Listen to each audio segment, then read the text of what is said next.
Empowering the vulnerable and youth, especially at the grassroots, is essential for fostering a more inclusive, equitable, and prosperous society. This is why Dreams from the Slum, a non-governmental organization, is reaffirming its commitment to serving humanity and empowering the vulnerable in communities.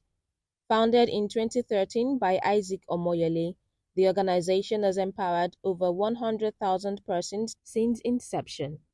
Omoyele said the initiative stemmed from his passion to help the vulnerable in Ajegunle, where he was born and bred. He said this during the organization's 10th anniversary in Lagos. Dreams from the Slum was established with three approach in mind: education, empowerment, and mentorship. It's actually simply our plan to make the dreams of people living in the slum to become a reality. It's actually amazing how a common passion, just a mere passion, has actually impacted over 100,000 people today.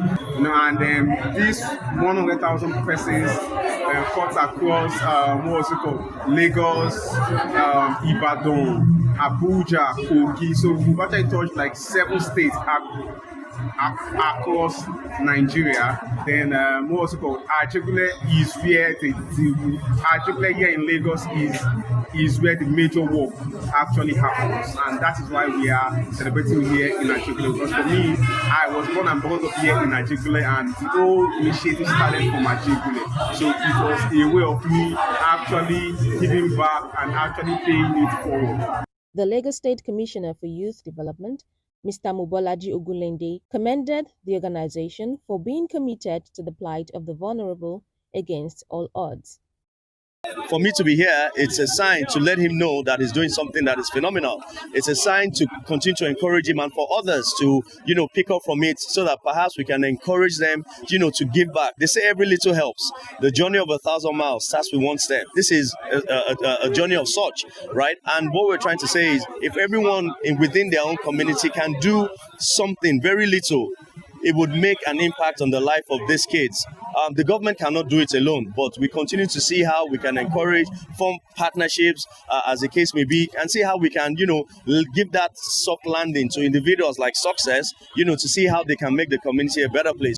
It's a motivation for other people to come and see what he is doing so that they can copy and be able to do more than what he's doing.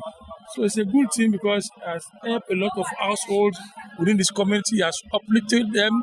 Some of them have now good jobs to do their tailoring, catering, and all sorts of, even those who have even left secondary school that have not got opportunities to go for higher schools, they've learned one trade or the other, and some of them are married, and they have beginning their life.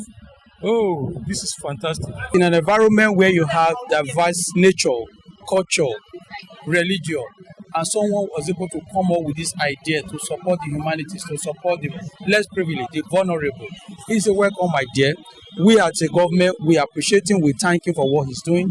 Dreams from the Slum over the years, most especially at the COVID era, we were able to work together for food palliative. He actually partnered with the local government, and most of the food support will make sure that we pass through part of his system to reach the vulnerable and the less privileged within the community. And he has a lot of records that will also pass to us for us to enable us to pass part of this food palliative to the community. And we'll be working together. As part of its empowerment program, the NGO engaged 50 persons in a 6-month intensive training in different skills such as fashion, makeup, and photography. Within the 6 months I've been learning, I've been making a little money from it. I do sew clothes from people. I learned so many things. Even although I've learned male stuff, but I came here to learn female stuff. And the experience so far has been so wonderful. I really appreciate it. One of my major motivation of learning this skill was because I actually wanted to tell stories through pictures and videos, stories of things that are not really spoken about. For example, boredom, example rape, all those things are not really said about, all those untouched topics. So I really wanted to use pictures to like tell those stories. And so during my stay in this training, I've been able to like do a bit of that. To me, makeup was my field. So as I saw the poster, I was excited. After this graduation, I'm making plans of upgrading myself. After upgrading, then I can go for my own studio.